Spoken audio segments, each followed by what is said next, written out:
Hello मैत्रिणींनो, प्रत्येक भारतीय स्त्रीच्या आयुष्याचा एक अविभाज्य भाग म्हणजे तिच्या हातात रुंजणाऱ्या पण शक्तिशाली प्रतीक म्हणजे तिच्या बांगड्या. एखादी नववधू जेव्हा घरात पहिले पाऊल टाकते तेव्हा तिचा शृंगार असतो तो तिच्या हातात चमकणाऱ्या बांगड्यांचा आवाज. एखादी आई जेव्हा मुलाला थोपटते तेव्हा तो आवाज असतो तो त्याच बांगड्यांचा. बांगड्या या केवळ अलंकार नसून त्या भारतीय संस्कृती, परंपरा आणि स्त्रीत्वाचे प्रतीक आहे. बांगड्यांचे सर्वात महत्त्वाचे स्थान हे सौभाग्याचे प्रतीक म्हणून आहे.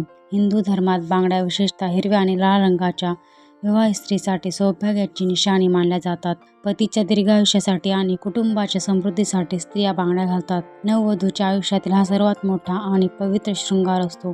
हातातील बांगड्या कधीही तोडू नयेत किंवा रिकाम्या ठेवू नयेत असे मानले जाते. यामध्ये हिरवा रंग प्रजनन, समृद्धी आणि निसर्गाचे प्रतीक, तर लाल रंग प्रेम, शक्ती आणि विवाहित जीवनातील उत्साह, पिवळा रंग आनंद आणि आशावाद, सोनेरी रंग ऐश्वर्य आणि नशीब. बांगड्यांना कोणत्याही पूजेमध्ये, सणामध्ये आणि धार्मिक विधींमध्ये खूप महत्त्व आहे. देवीला साडी, चोळी आणि बांगड्या अर्पण केल्या जातात. स्त्रिया जेव्हा हळदी कुंकू समारंभ आयोजित करतात तेव्हा बांगड्या देणे हे सर्वात महत्त्वाचे आहे.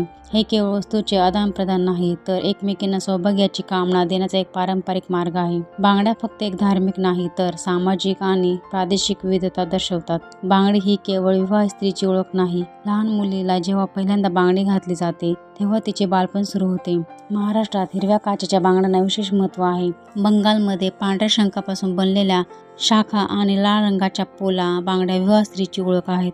पंजाबमध्ये वधू लग्नाच्या वेळी चुडा नावाच्या लाल आणि पांढऱ्या बांगड्या घालते. राजस्थान आणि गुजरातमध्ये हाडांच्या किंवा धातूंच्या जाड बांगड्या घालण्याची परंपरा आहे. बांगड्या केवळ दागिने नाहीत, त्या आईने मुलीला दिलेला आशीर्वाद असतो, सासूने सुनेला दिलेला कुटुंबाचा स्वीकार असतो आणि बहिणीने बहिणीला दिलेले प्रेम असते. त्यांच्या आवाजाने घरात चैतन्य निर्माण होते.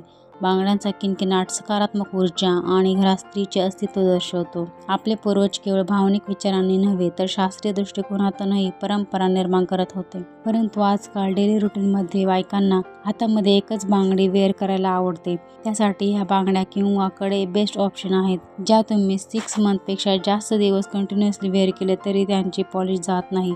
तुम्हाला हवा असल्यास लिंक टाईप करा. थँक्यू.